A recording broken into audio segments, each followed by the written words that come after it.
Preste muita atenção nessa história, porque ela parece filme, mas aconteceu agora, neste mês. A empresa que criou o ChatGPT, que você já deve ter utilizado, admitiu que uma de suas inteligências artificiais escapou do laboratório de testes e atacou os sistemas de uma outra empresa. E o detalhe mais assustador é que nenhum humano mandou ela fazer isso. Ela agiu por conta própria.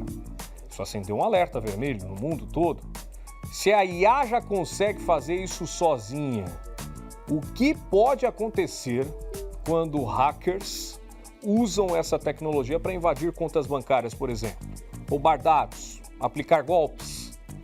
Nós estamos entrando numa era onde a única defesa contra uma máquina é a outra máquina. Então, para explicar essa história para a gente, como nós devemos nos proteger diante deste fato, ele está aqui para explicar essa dinâmica, essa equação difícil. João Guilherme Peixoto, nosso especialista em inteligência artificial. Que história é essa, hein, rapaz? Tudo bem, Ale? Boa tarde. Quando eu li essa notícia, eu fiquei assustado. Boa tarde. Eu também. Boa tarde, o espectador. Pois é, então, o que aconteceu disso? Então, assim, a primeira pergunta é, nossa, ela criou vida, né? A inteligência artificial criou vida e ficou maléfica? Não, nenhuma coisa nem outra. Assim, pra gente poder entender mais ou menos, olha, cenas do filme Eu, Robô, né, com Will Smith, é um filme muito, muito bom. E o que a gente precisa entender é o seguinte, a inteligência artificial, essa específica da OpenAI, ela foi colocada numa área de testes. Para fazer um paralelo, é como se eu pegasse um robô aqui, né, igual do filme do Will Smith, e eu pegasse um robô e colocasse ele dentro de uma sala e falasse para ele, olha, você precisa resolver tal problema. E ele começa a tentar na sala, ele começa a tentar resolver, ele faz uma coisa, faz outra, e ele não consegue descobrir ali como resolver. Mas aí ele olha na parede e vê que tem uma brecha para ele sair. Ele saiu. Basicamente, essa inteligência artificial saiu e foi buscar fora daquele ambiente que deveria ser controlado. Esse ambiente não poderia ter nenhuma falha para ela não sair. Mas aí ela saiu e aí ela foi numa plataforma que chama Hugging Face, onde é um repositório de que os programadores colocam lá, achou a solução e voltou. Ou seja, ela não fez isso por maldade, ela não fez isso porque ela era uma criminosa, ela fez isso por eficiência. Mas isso acende um alerta, é claro, porque afinal de contas, isso já mostra que as salvaguardas que as empresas estão usando não são suficientes.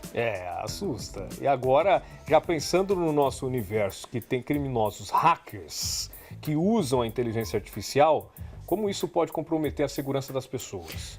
E aí realmente é um grande problema e pode comprometer demais. Assim, aqui nós trouxemos até aqui uma tela, né? Primeiro que é a assimetria da velocidade. O ser humano levava dias para poder tentar invadir, quando hoje uma inteligência artificial preparada para isso leva milissegundos.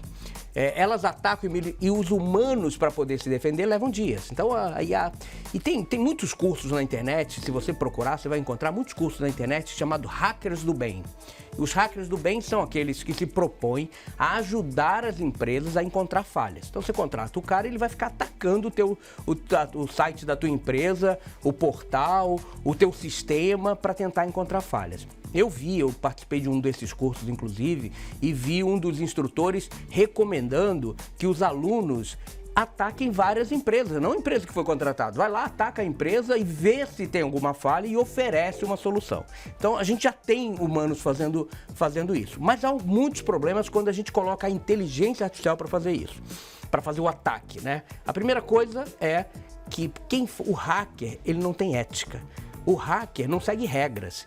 Já as plataformas de defesas, de malwares, de vírus, elas têm ética, elas têm regras, elas precisam seguir regulamentações governamentais e, nesse caso, os criminosos não. Os criminosos atacam de qualquer jeito. E aí vem um problema muito sério, que os vírus, tal como os vírus humanos, eles agora com inteligência artificial, eles mutam. A gente chama de malware polimórfico. Meu Deus! Basicamente, o que é isso, Ale? Assim, para fazer uma explicação bem simples. O vírus, ele tem uma assinatura, ele tem lá um código que o antivírus está preparado para identificar. O antivírus pode, né?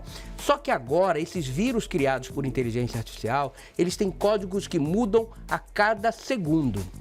Então, em algum momento, o teu antivírus não está preparado para isso e ele invade.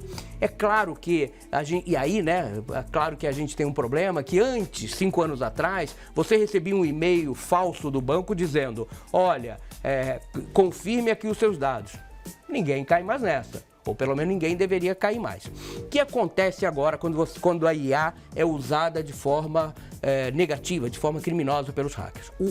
A IA invade o teu LinkedIn, invade as tuas redes sociais, analisa o seu perfil e traz para o seu e-mail uma comunicação muito mais eficiente. E no caso de empresas, por exemplo, você imagina que um diretor de uma empresa, ele publica artigo, ele tem lá a vida dele exposta nas redes sociais, tem a vida exposta no LinkedIn. A IA vai lá, entende o perfil dele, pega o artigo que ele escreve, olha como ele escreve, como é a tendência e manda um e-mail para um funcionário falando, olha, faça uma transferência. Olha o risco que nós estamos correndo. Porque a IA agora, ela consegue invadir. E aí eu sempre falo, né, Alê, você sabe muito bem disso, que no meu livro, inclusive, eu me posiciono contra os pais que colocam crianças nas redes sociais. Coloca voz, coloca vídeo, né, vai colocando foto. Isso tudo pode virar um crime. Aí nós temos aquele outro crime que também usando a IA, né, por exemplo, o Robson, né, que é o nosso colega aqui, ele pode alguém pegar a voz dele e mandar um áudio para você pedindo dinheiro, falando, olha, Ale, eu tô aqui com um problema, é a voz dele, pode ser o vídeo dele. Como é que a gente se blinda disso, né? E as empresas grandes, como é que se blindam? As empresas grandes, elas estão fazendo, também usando inteligência, porque aí é máquina contra máquina, usando inteligência artificial para poder impedir esses ataques. E como é que funcionam esses antivírus das grandes empresas? Eles não chutam de imediato o malware. O vírus tenta entrar, a inteligência artificial identifica, aí ela cria uma rede paralela em milissegundos com dados falsos para que o hacker ache que está conseguindo pegar. Então, assim, de um lado os criminosos avançam, mas do outro lado as grandes empresas também estão desenvolvendo isso. O grande risco são os próximos anos, Ale. A guerra cibernética. Porque nós temos também uma questão que em 10 anos nós vamos ter aquilo que chama computador quântico, que é de uma velocidade de processamento assim absurda. A gente vai ter aí quando tiver isso, a IA também vai ter o processamento quântico. Você sabe que a criptografia, né, que a gente ouve lá no WhatsApp, criptografia de ponta a ponta. Esse padrão de criptografia, para alguém tentar quebrar, leva milhões de anos. Com a computação quântica, daqui a alguns anos, vai levar minutos. Meu Deus! Bem, não sei se isso é bom, se isso é ruim, mas que a gente vai ter que se adaptar e é uma realidade que assusta com toda certeza e a gente tem que se aprimorar. É isso aí. aí. O João sempre fala, vamos estudar esse novo momento que é inevitável. Inclusive, se você quiser saber mais sobre esse universo de inteligência artificial, segue o João no Instagram, Criativos de João, para você entender, porque tem de tudo que você imagina, né? Inclusive, você tem que usar a seu favor no mercado de trabalho, como profissional autônomo. Tem muitas dicas bacanas do João lá sobre inteligência artificial. Obrigado mais uma vez. Eu que agradeço, Ale. Agora você vai ter que bolar um antivírus mais forte aí para passar pra gente, hein? Você que tá entendido do assunto aí. Vamos lá, João, vamos trabalhar. Cria um antivírus bom aí pra gente se precaver o quanto antes.